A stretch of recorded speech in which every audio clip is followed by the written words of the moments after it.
یاران و دوستان و عزیزان دلم،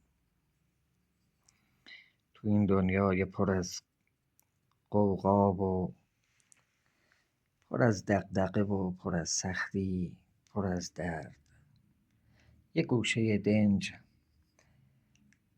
نشستن و نجوایی داشتن با هنر شاید بتونه کمی حال آدمو خوب کنه. متاسفانه حال جامعه خوب نیست.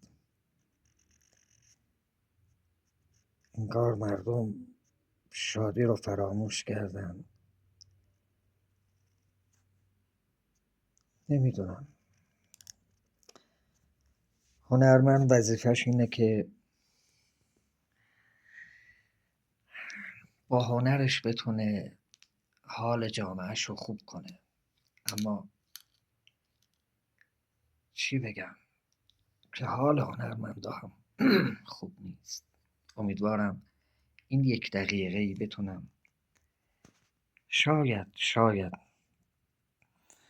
با خطی که می نویسم، با این 4 تا کشیده ها،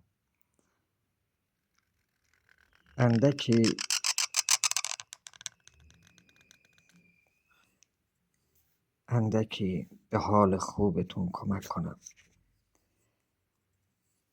رنج ها برده فراوان هنر آموختم،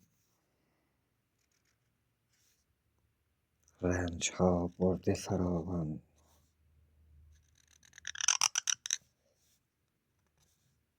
هنر آموختم.